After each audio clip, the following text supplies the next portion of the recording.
Red Cloth, Episode 2, Refuse to Sew. Women nowadays don't often go tailoring because the clothes in the shops are more than enough for them to freely choose. There are clothes that can make their owners ravishingly beautiful. Everyone needs a cabinet like that. It can honor the beauty of its owner.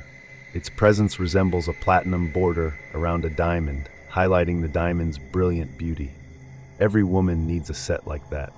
Lethe Street already had the drawings of the city's famous fashion designer in hand, but he had to drive with Tan Cam and his group to the small town to find a tailor.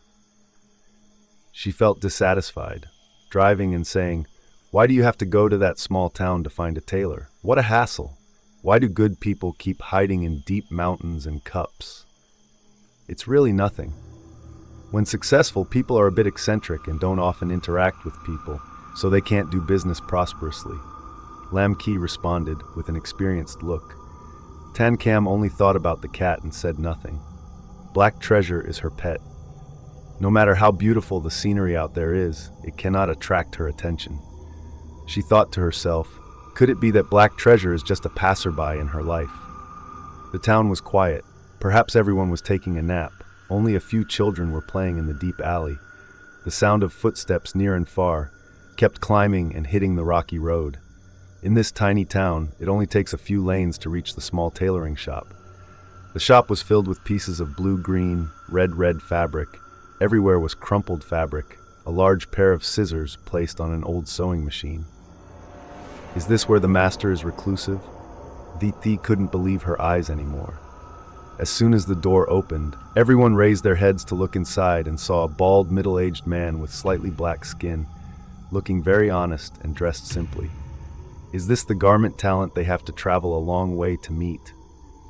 They stammered and presented the reason for being here, and then took out the design for him to see, but the man only took a quick look. "My last name is Ho. Before cutting and sewing, let me see the fabric first," the man stiffly requested. Lam Ki proudly opened the box and carefully opened the paper bag.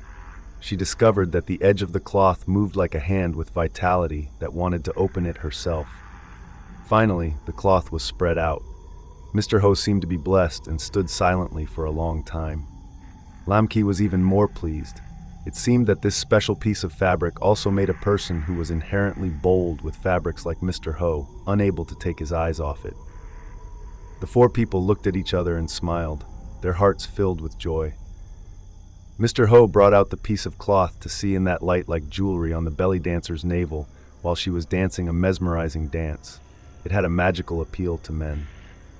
He held the cloth, pensive as if forming a design idea. Perhaps he had forgotten the existence of the beetle.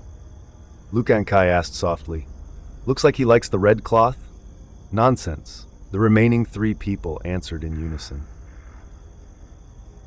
Lucan Ki lost interest and curiously walked into the dark side of the house. Through the dark door, she noticed furniture scattered on the floor. On both sides of the walkway is a wooden room.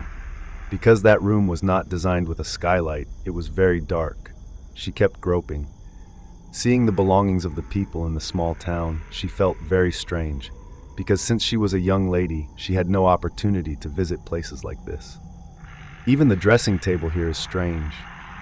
Therefore, when she saw the dressing table in the small room at the outside, she immediately went over.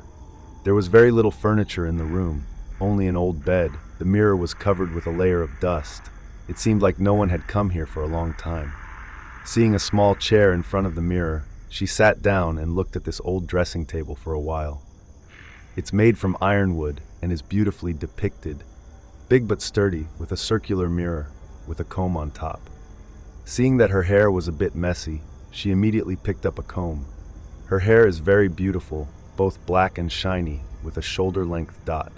Since childhood, she has really liked her beautiful, blurry face in the charming mirror, so she immediately smiled. The smile had not yet died on her lips. Suddenly she saw a figure appearing in the mirror. Even though he was just passing by, he still realized that it was an old woman in handcuffs, wearing a black suit, wearing a white scarf on her head, with her head bowed low, her face not clearly visible, walking from the door.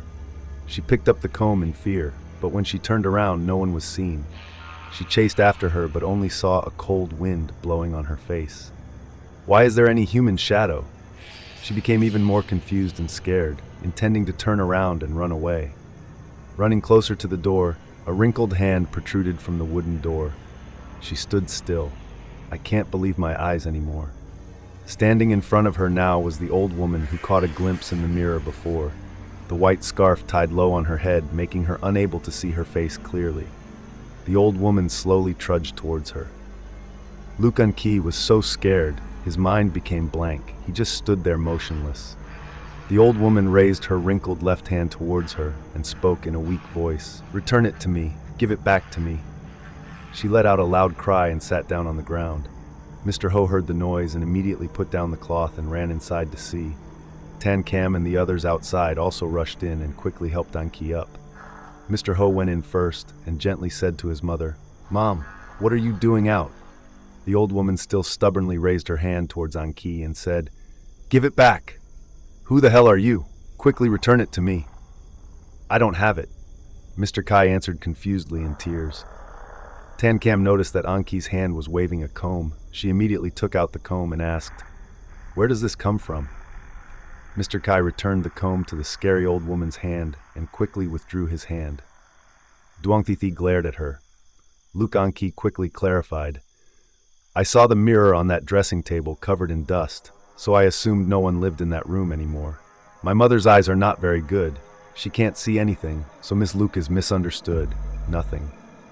Everyone, stop crowding the entrance. Quickly help Miss Luck out to rest and calm down," Mr. Ho explained. Everyone went inside, and the old woman slowly followed them. Returning to the room, Luke Anki sat on the recliner.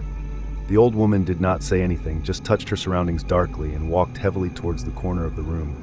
To comfort his mother, Mr. Ho lifted the cloth and walked towards her and said, "Mom, touch it and see. This fabric is really beautiful. I have never seen such a beautiful fabric before." A sharp voice rang out, "Put it down!" Everyone was startled and looked at the old woman in the corner of the room, not expecting her to continue screaming. "Put it down now! Put down the cloth for Mom!" Mr. Ho quickly asked, "Why?" The old woman suddenly raised her head, revealing a wrinkled face full of hatred with white eyes.